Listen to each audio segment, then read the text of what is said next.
Hello everyone, welcome to StudyIQ. In this video, I will tell you some crucial points how you can score very good marks in descriptive essay writing. What are the things that you should include in your essay?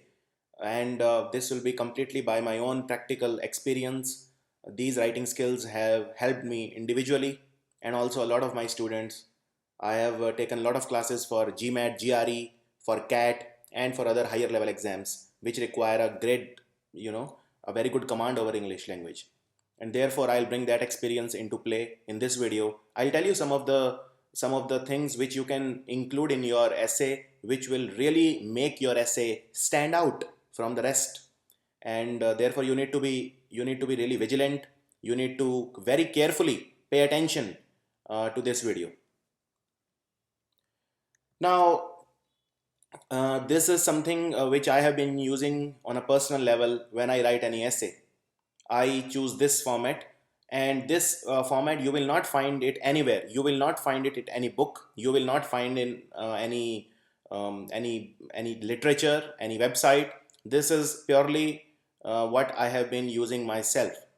So whenever I am given an essay to write, I am given any topic to write an essay upon, I follow this strategy.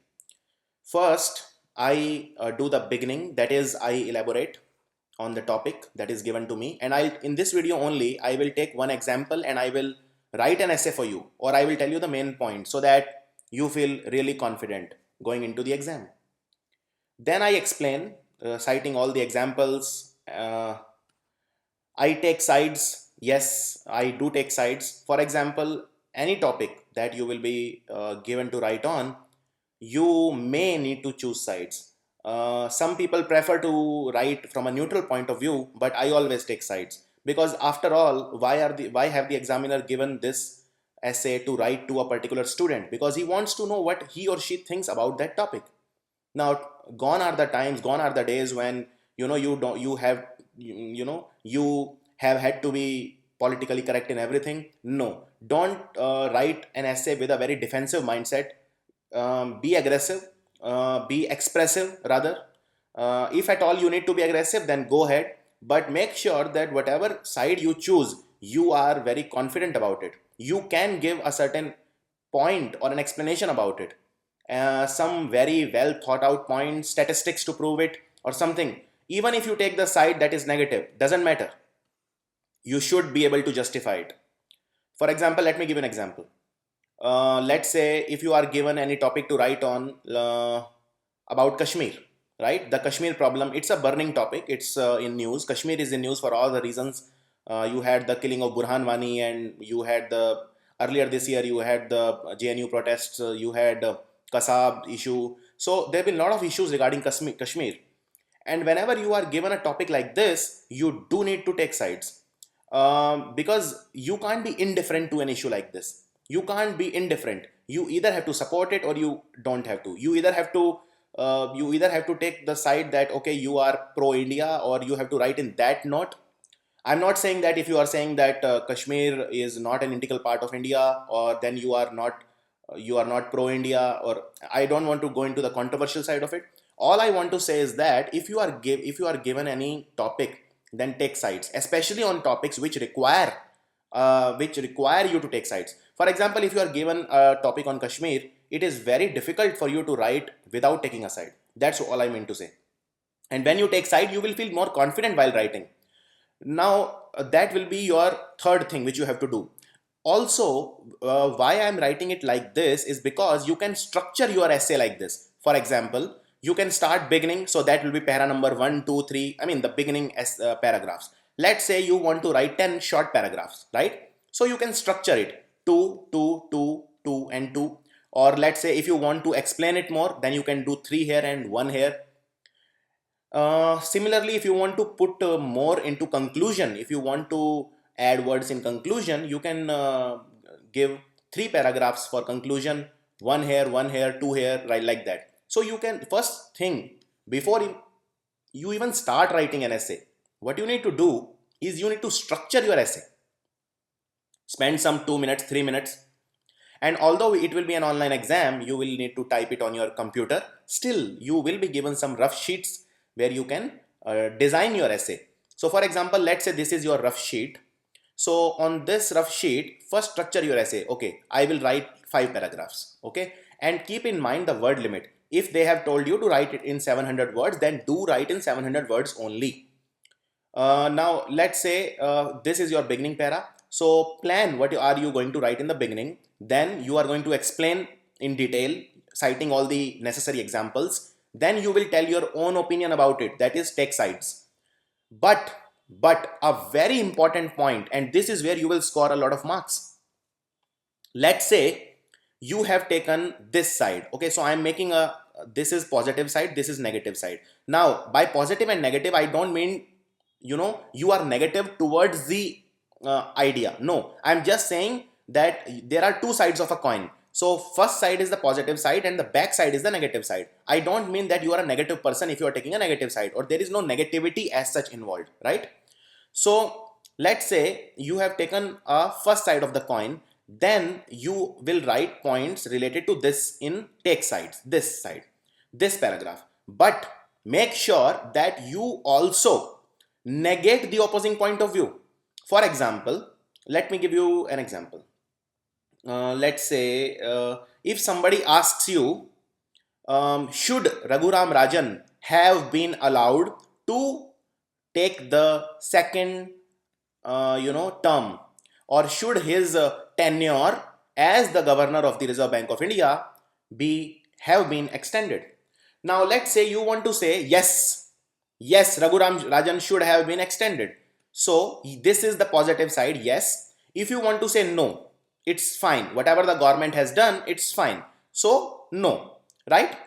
Now on the positive side, if you are saying that Raghuram Rajan's tenure should have been extended, then you write why it should have been extended. So you can write all those points that, well, he is a very renowned economist, number one.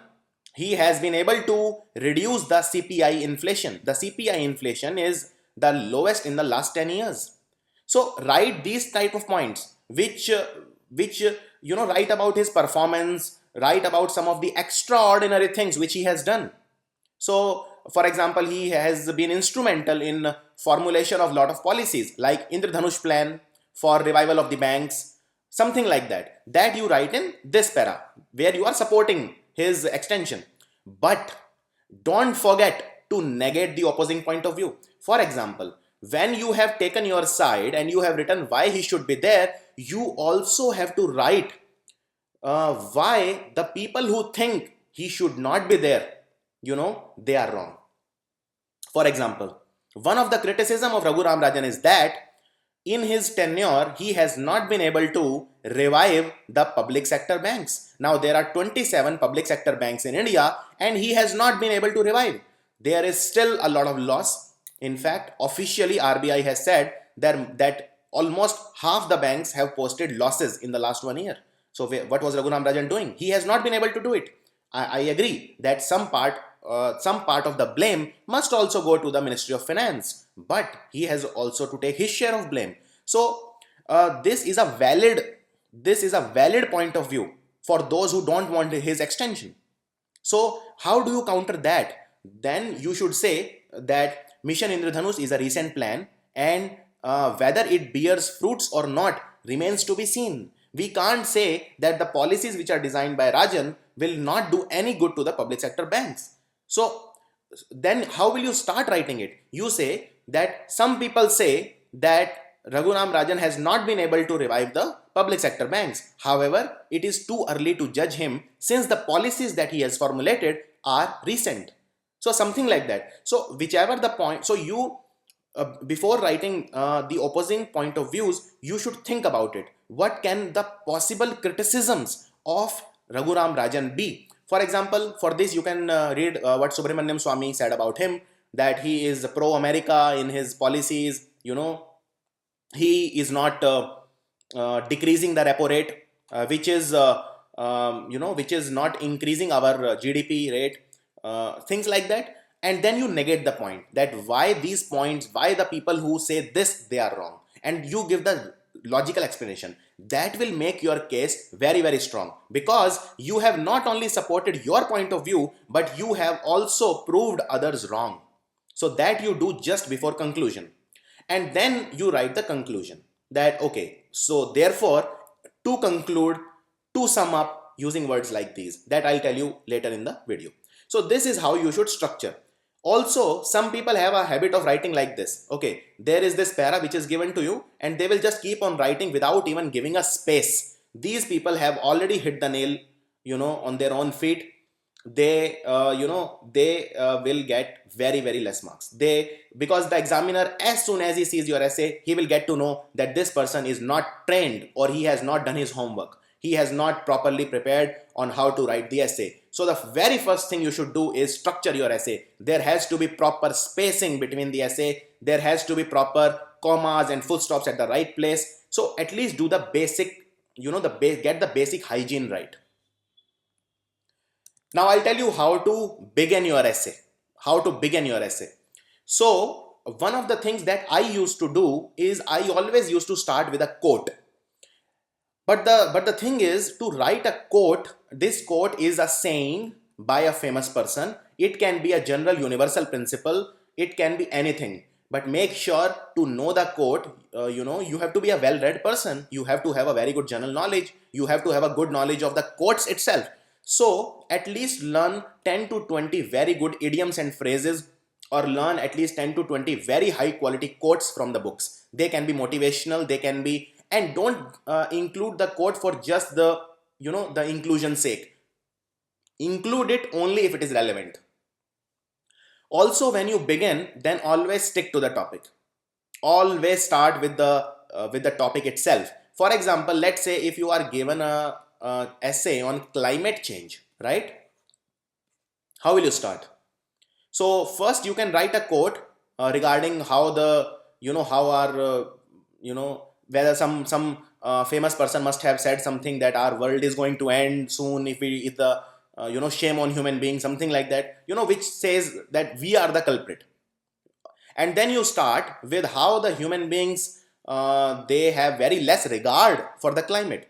But even before you start that, then you can mention about the cause of it. Like for example, the global, our world, the world we live in is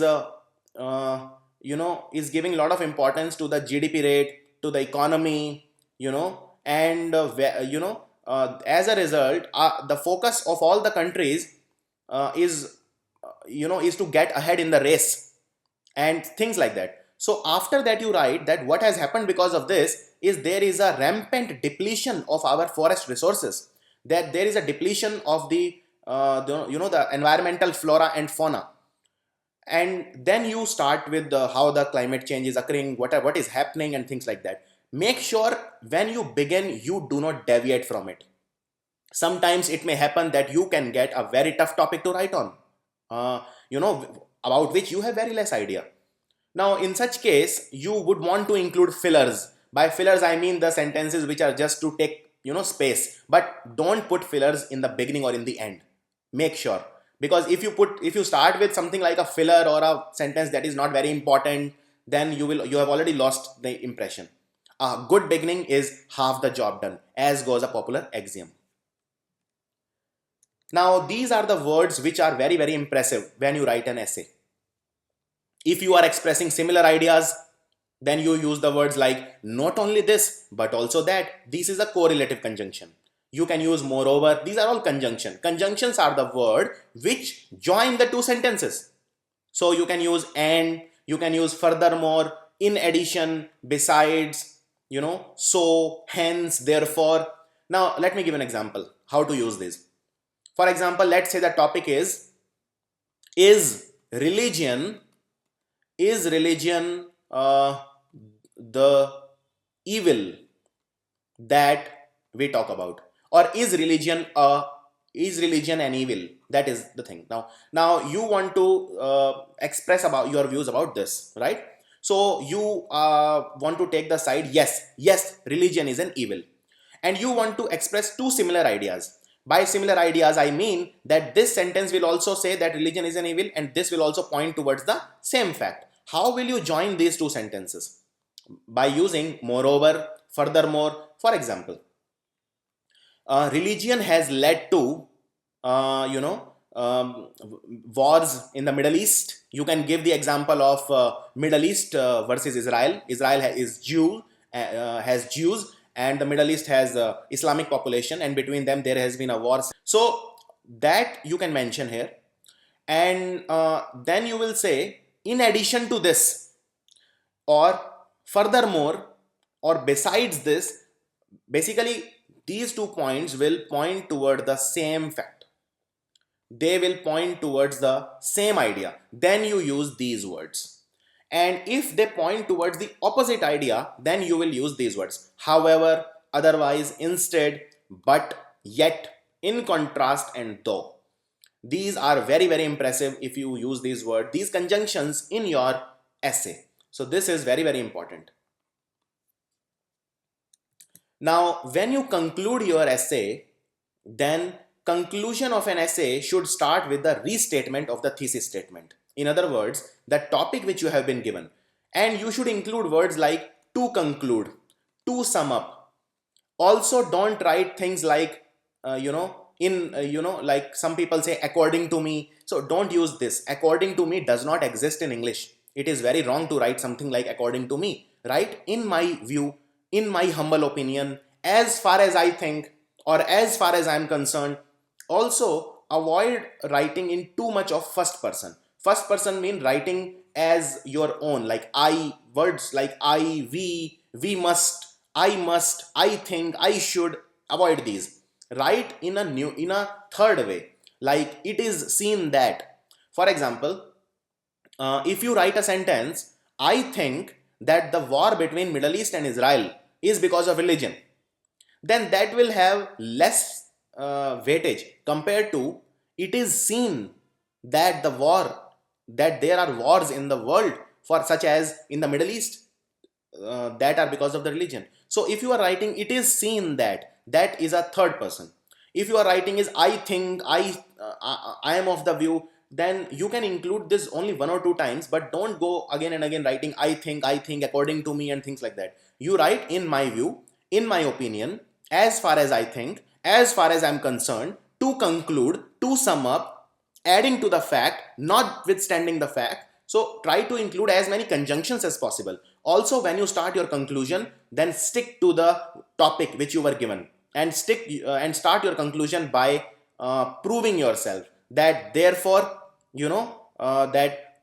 first write the sentence, and therefore it has been established that, or the above example state that, or in my view, as far as I think, and then you start your sentence. So that is how you should start your conclusion.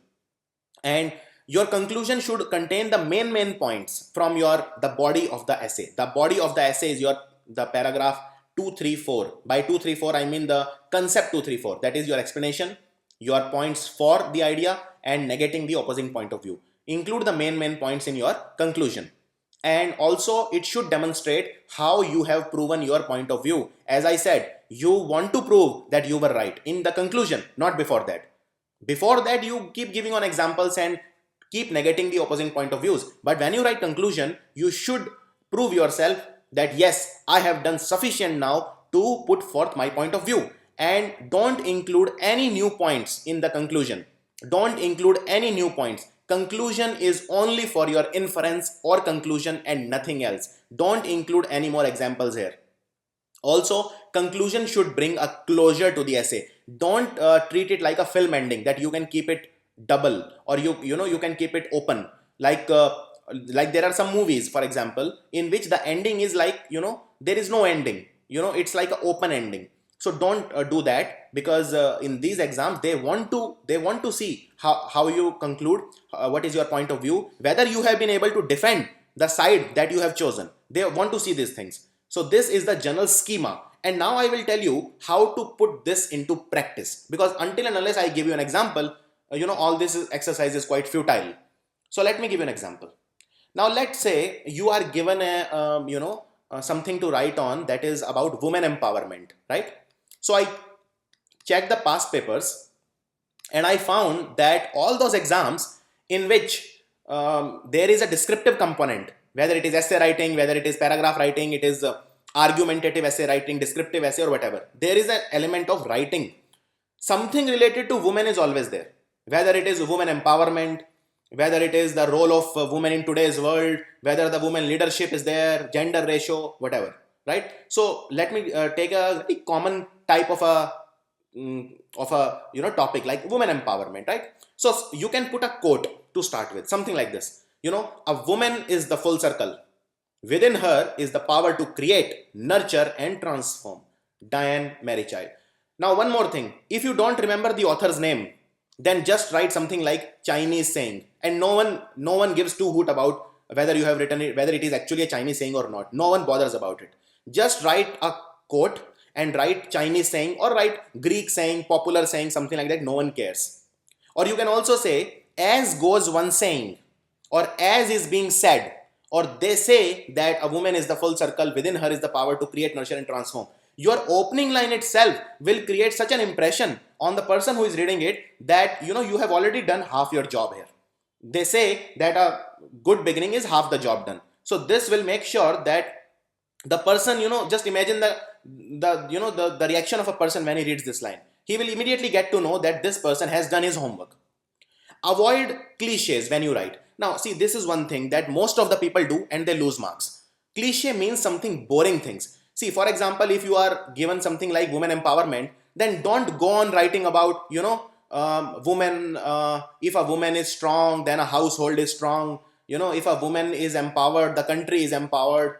Everybody writes that. How your essay will stand out from others if you keep writing this cliche things, these boring things again and again, that we should respect women, woman is the what they say, the leader of the nation, things like that. Don't do it. Avoid cliche. Just make one point that yes, women needs to be empowered. That's all. But don't go on just saying about things, we should respect women, we should care about women, they give love and care, they give love and affection to everyone. Women is 50% of the nation. Avoid things like that. Don't use too many general or common things that everybody knows. They don't create impression. They will not fetch you marks. So keep that in mind. Another very important thing, use statistics. Very, very important. Because statistics, what are statistics? They are the facts. And the facts cannot be questioned. That is what is the meaning of the fact. Fact is some observation, or they can be from a department. For example, the Department of Industrial Policy and Promotion says that 30% of the women, this department has now 30% of the women. So use statistics like this. Or for example, that in Air Force, now there are 3 women fighter pilots that have been included. This is a fact. This cannot be questioned. And when you write this, the examiner will get to know this is a well-read person. The person in here who is writing is a well-read person. He knows about his GK, his current affairs. So use as many examples as possible, statistics as possible. And for example, Haryana. Now, Haryana has one of the lowest gender ratios in the country. And in the last 10 or 12 years, the gender ratio has significantly increased in favor of women in Haryana. So that's a very positive step. That is a statistic. You can write the actual statistics if you know. If not, you can mention about it. Similarly, Kerala. Similarly, you can write about the states in which the women are educated, the crimes are less. Or you can write the success of the marriages in states where the gender ratio is good. So you can try to correlate the facts and use as many statistics as possible. Then you can mention about Rajasthan, where according to 2011 census, use words like this: as per the 2011 census, as per the 2011 social survey.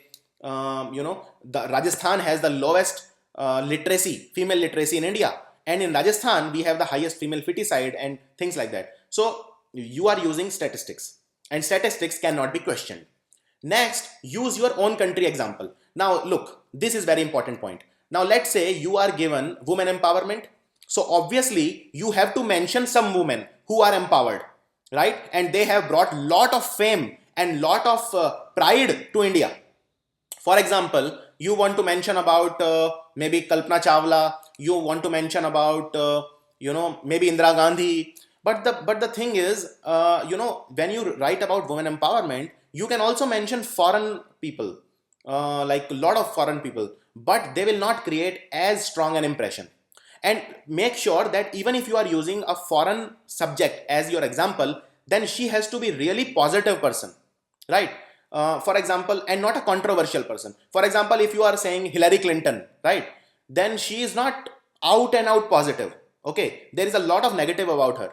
She's a very dubious kind of a person to mention, because she has a lot of I mean, you know that there was a recent email leak in which she was shown to support the corporates. So don't use controversial people. Okay, first, even if you want to use foreigners, use people who are out and out positive. For example, if you're writing about male, the popular Indians or the icons, then you can mention people like Abdul Kalam, because there is very less negative about them, or if at all. So they are mostly positive. Similarly, try to use Indian example, and now be smart. For example, this is a banking exam, right? So banking exam, give the example of women from the banking sector. That will create a bigger impression. For example, Arundhati Bhattacharya.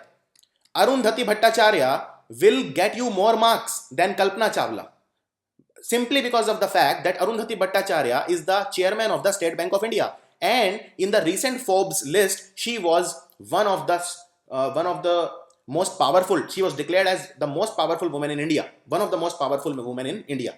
Similarly, you can mention about Chanda Kochar, who is the head of the ICICI Bank. So give example from the banking industry itself. That creates a bigger impression.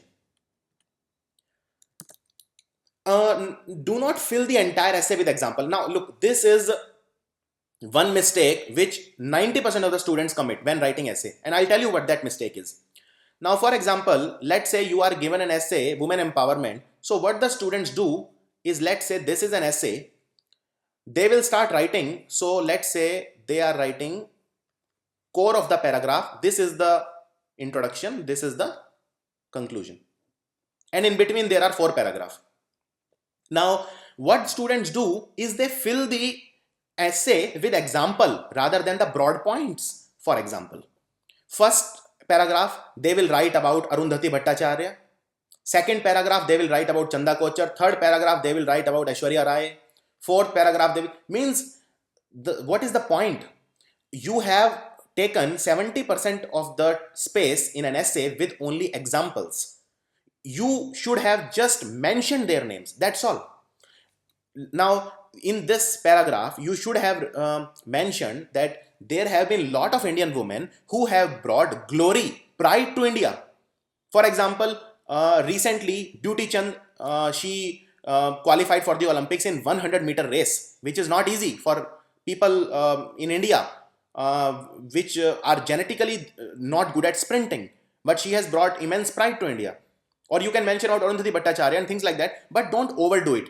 Don't just fill all the space with examples. Examples are only to elaborate a point or to validate a point. The marks are for the points. And when you put an example, it is like, in Hindi you say Sone pe suhaga. So your examples, they will add value to your point. But if the points are missing and the entire paragraph is only examples, that will not serve the purpose. Now, be as creative as you are. Now, as you must have seen that during the course of this explanation, we have touched upon various sorts of points. Be as creative as you can, and don't shy away from being creative. Don't think that you have to follow what everybody else is doing. Be original in your ideas, even if they are slightly aggressive. Go ahead with it. Doesn't matter. Now see, these are some things which cannot be taught to you. This will come naturally to you. For example, if you are from a Hindi medium, then chances are you will make more grammatical mistakes. These are some things which cannot be taught in this video. So for example, grammatical mistakes, if you have a very poor English, then there is very little you can do in a very short amount of time. You can still improve, but it will take you some time to correct your grammatical mistakes. For that, you need to continuously write and then get it checked from a good faculty, good English faculty who can correct your mistakes so that you don't repeat it the next time.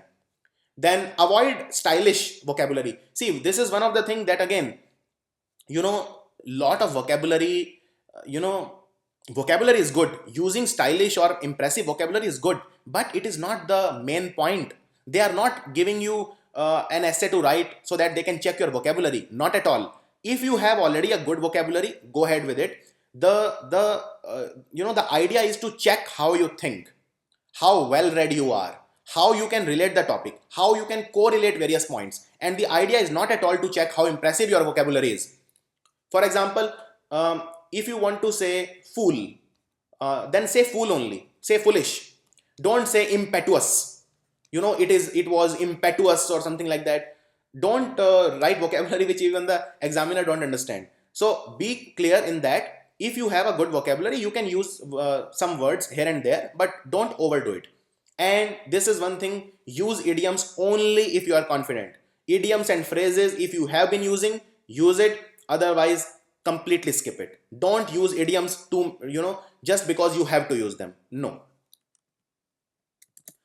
Now, this is also one thing, since only a few days are remaining for the exam, go through all the burning topics. Very, very important. For example, right now, what are the burning topics? Well, there are topics regarding banking. For example, this question will surely be asked. In banking, how we can use technology, how we can make banking better, or something related to Kashmir issue, maybe India's relations with other countries, and things like that. Something on globalization or industrialization, environment, global climate change. This is very important. So just so you can write the essay, prepare 5 to 6 key points. This is very important. 5 and 6 points, like for example, these are the points which you cannot think. These are just which you have to include. For example, if you are given something to write on climate change, then you should mention the words like carbon footprint. Carbon footprint, you mention about greenhouse gases, you can mention about Kyoto Protocol, Montreal Protocol, ozone layer. You can mention about the countries which have the highest greenhouse gas emission, like China and USA. You can mention about the COP21 Paris conference, Paris declaration, which every country has signed. So these are the things which will fetch you point. So mention, do some research and prepare 5 to 6 key points. For example, have there been any committees in India for financial inclusion? Like that. About various panels, committees, the head of those committees, who made that committee, and these are the 5-6 points, and rest you can fill with your own intellect. Now, I'll take a practice session for you, and you really need to follow when I say this, okay? So, write an essay on banking technology, right? Don't actually write it, but think about it for 5 minutes. Take a page right now and see, if you don't do as I'm saying, it will not help you to improve. If you directly see the answer or what I'm going to write, it will not help you. The only thing that will help you is if you take 5 minutes right now and you actually write what are you going to write. Just write 6 points or 5 or 6 points. What are you going to write if you are given banking technology, and think for 5 minutes, write it on a piece of paper, and then relate to what I'm going to say. So pause this video right now, take 5 minutes and write 5 or 6 points in banking technology. So welcome back. I hope you have devoted 5 minutes. Now, some of you may have written points like, let's say this is your essay, and this is the rough points which you want to include. So as soon as I said banking technology, some of you must have already started jumping to the app names. For example, there is an app called Chilled, right? There is a app by ICICI, there is an app by SBI. So I'm sure you must have read a lot of GK current affairs, you must have seen my videos, and you must be knowing 2-3 names of the popular apps of all the banks. And some of you must have written a lot of these names of the apps. Now this is again the mistake you are doing, because you are focusing a lot on the examples. They don't want to know the name of the apps. And also, app is only one part of the technology, one small part of the technology, that is mobile banking. That's all. So if you mention the word mobile banking, that will give you a lot of marks rather than the name of the app. And then in an example, you can say, for example, that see, in India, if you write something like this, that in India, there are 6 lakh villages, only 50,000 villages have banks or any bank branch. That means 5,50,000, and you can calculate the percentage. So most of the Indian villages don't have bank, and it is very difficult to for banking to reach out to these remote areas in a very short span of time. It will take us another 50 years. So with the help of technology, we can reach. How we can reach? Because even in villages, everybody has mobile. India has 80 crore mobile phones. And they are there in the tier 1 town, tier 2 town, remote areas, rural areas, everywhere they are there. So through mobile banking, you can reach those areas. So this will give you more marks rather than writing about all the app name. There is a app called Chiller. There is an app called SBI Wallet. There is an app called this. Don't. So this was the exact point that I said. Don't focus more on example. Focus more on points. And also don't include general things like technology. Technology is a great help. It can make developing country to developed countries. These are fillers. These are filler point. For example, if you have to write in 700 words, you have written 500 good words, but you still need 200 words. Then you can go on elaborating. You can use a lot of fillers. Use these not so important points in between somewhere. But don't make the core of your essay with these points. So keep that in mind. These are very, very average points. Now let me tell you what are the good points which will give you marks. So these are the great points. Common service centers, brilliant point. See, I told you out of 6 lakh villages in India, 50,000 villages in India, they don't have, only 50,000 villages have banking, right?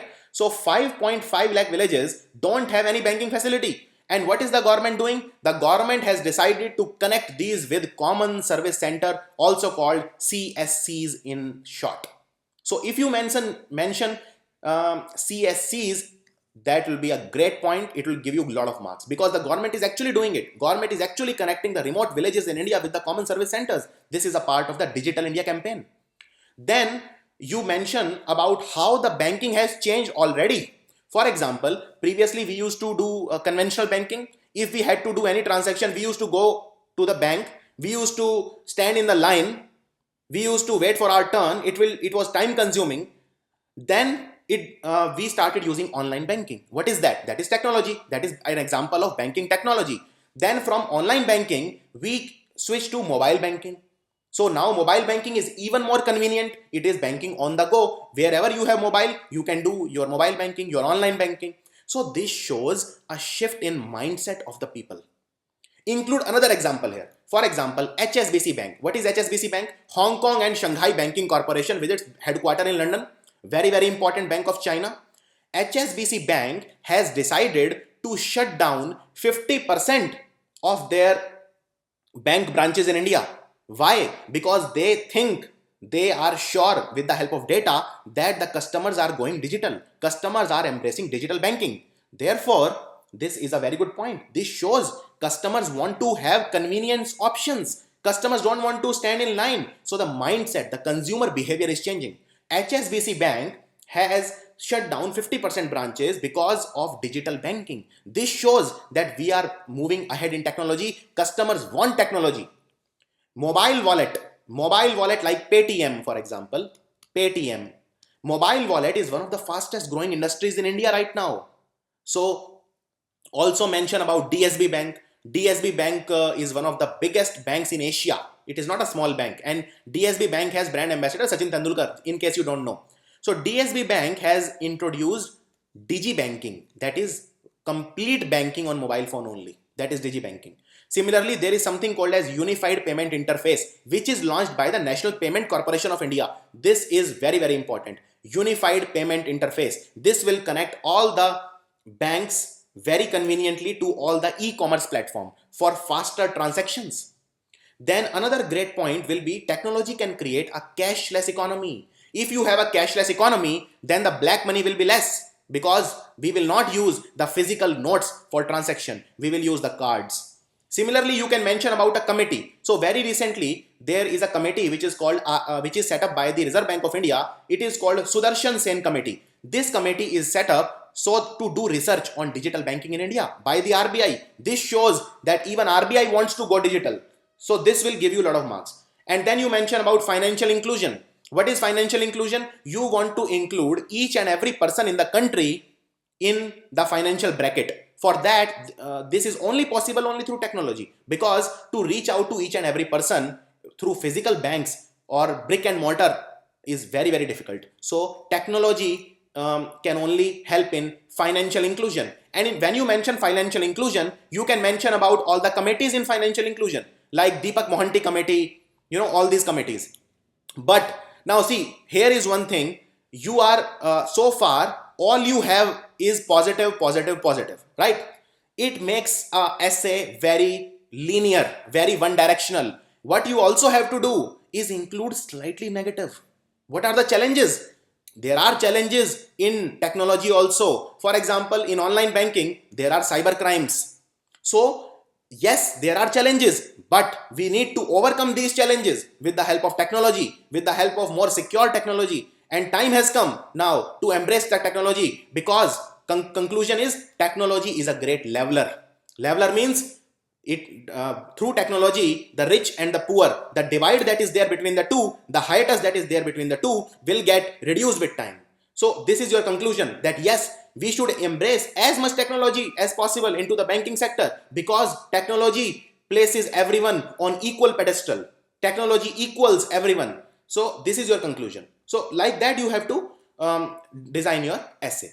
So I hope this helped you somewhat. This video helped you somewhat. If you want that I share with you some great points on the burning 10 or 20 most asked topics, or the topics which have very high probability of coming in exam, write in comments and I will bring that video by tomorrow evening. But do write in comments. Only if I receive a significant number of comments will I bring that video to you. So thanks for watching.